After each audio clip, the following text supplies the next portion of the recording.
pozdravljeni na Slovenski akademiji znanosti in umetnosti. Welcome, dear guests. Welcome to Slovenia. Welcome to the Slovenian Academy of Sciences. I would like to greet first the President of the Academy of Sciences of Slovenia, Mr. Bajt.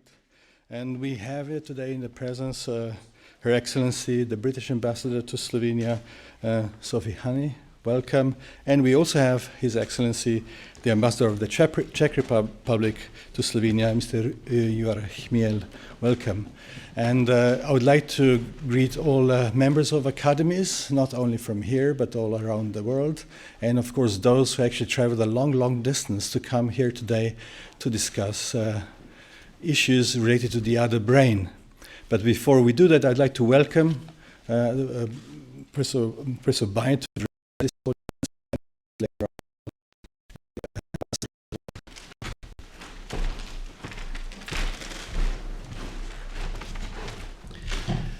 Dear participants of the conference, dear guests, dear colleagues, I wish to start this opening address with a few words about our academy. The first academy on the Slovenian territory was founded over 300 years ago. This was the century when the most ancient and most important European academies were established. As an important legacy of this first academy is the Baroque design of the old city that our respected guests will have the chance to enjoy during the stay in Ljubljana. The motto of this first academy was Nobis et aliis operosi, which means industrious for ourselves and for others. This motto remains as the guidance also for the present Slovenian Academy of Sciences and Arts. The main task of the Academy is providing scientific advice to politics in the fields of science, education, and culture in general. We are organizing numerous symposia, roundtables, and conferences on different topical subjects. The conclusions of these events represent the advices to politics and are also disseminated to a wider public through the media and our web page. The Slovenian Academy was established 80 years ago with a clear goal to provide solid grounds to the Slovenian science. Also today, the Academy pays special attention to the problems of science. We are experiencing considerable brain drain. The mechanisms of bringing the young scientists back to home country are of special concern for Slovenian Academy. Women scientists are another particularly vulnerable group in science, as the time of their highest research creativity coincides with starting a family.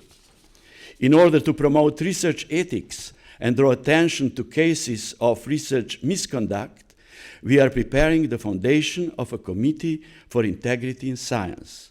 The use of Slovenian and English language in science, and in particular in the universities, represents an important statement of our academy.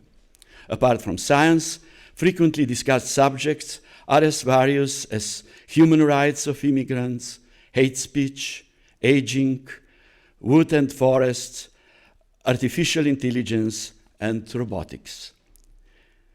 We are in particular delighted when organizing an event with important international participation, such as today's The Other Brain. I wish you all a productive meeting, and to our guests, a pleasant stay in Ljubljana. Thank you.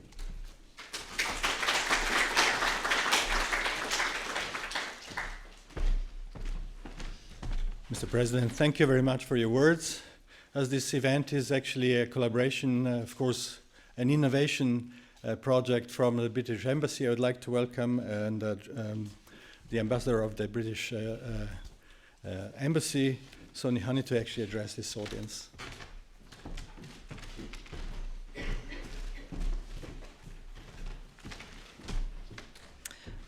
Thank you so much, Robert, and thank you very much to the Slovene Academy of Sciences and Arts and Professor Bajt for hosting us today.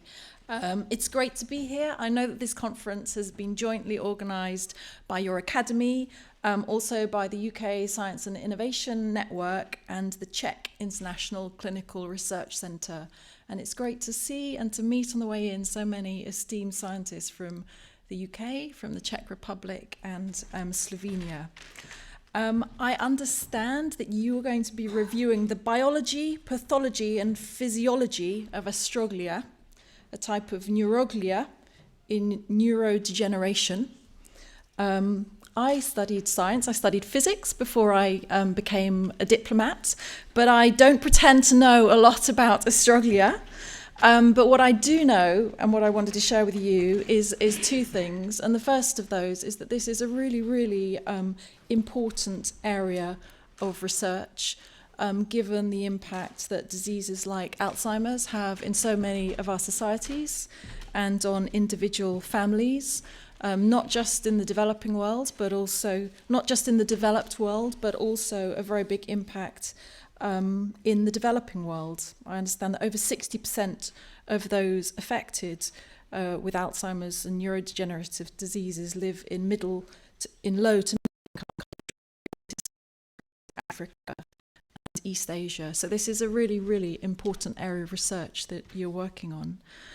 The second thought I wanted to share with you is that international collaboration is absolutely critical to make progress in any area like this.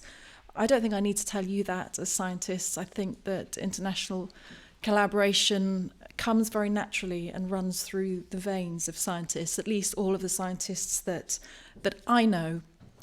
As it happens, my stepdad is a Czech immunologist who was on holiday in the UK in 1968 during Prague Spring, and he decided to stay.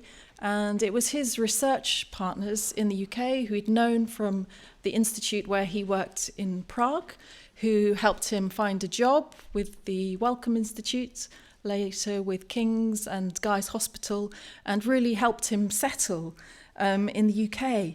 So I'm basically used to a wonderful and constant flow of research partners, former PhD students, through our house, gathered through years of international cooperation in science.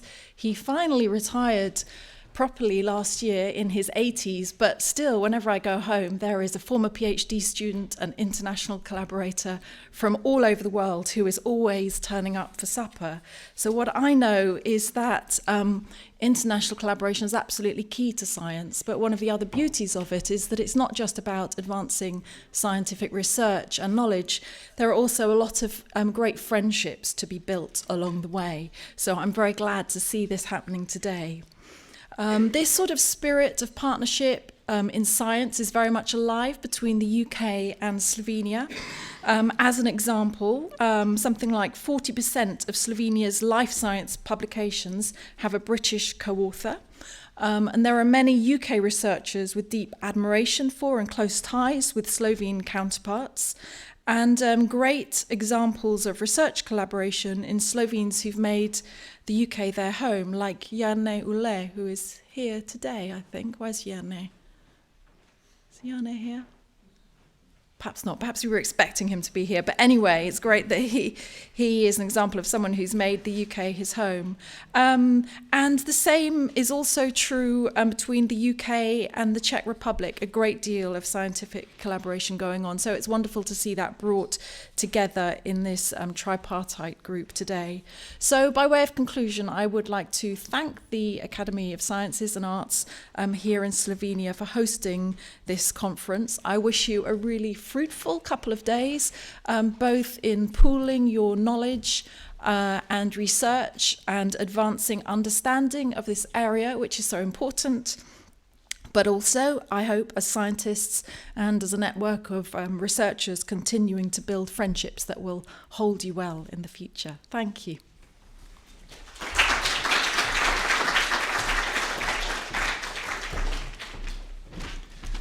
Many thanks for these encouraging words, and I would like to invite the Ambassador of the Czech Republic, Mr. Jú.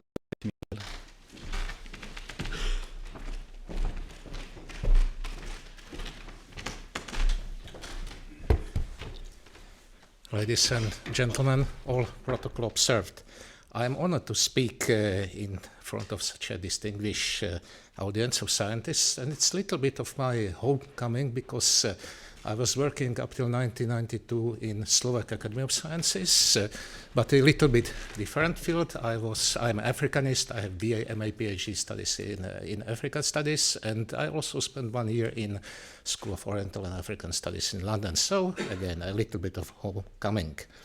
As an ambassador of the Czech Republic, I would like to congratulate the organizers who brought together such a great number of scientists, researchers in this very important area.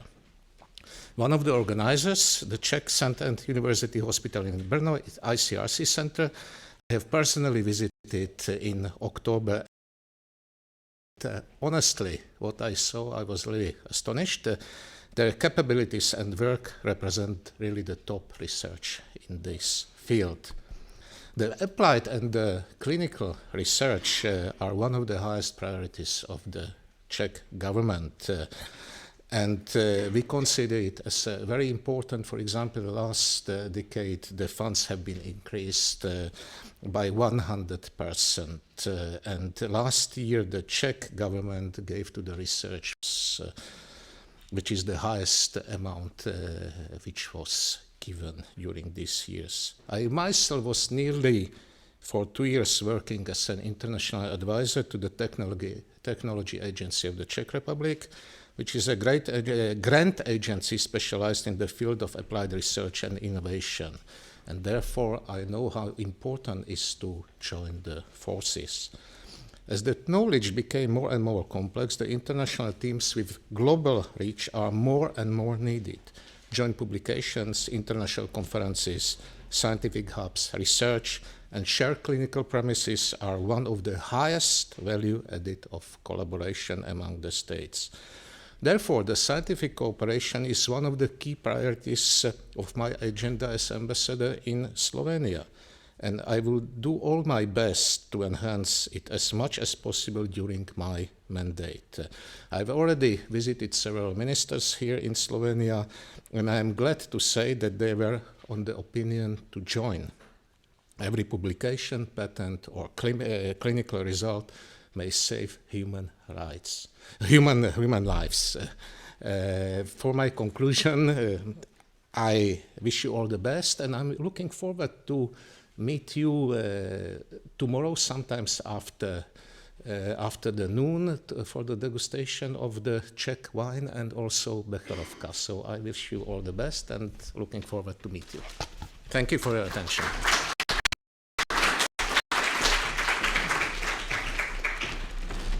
Many thanks, Mr. Ambassador. So now the time is to actually come to the other brain.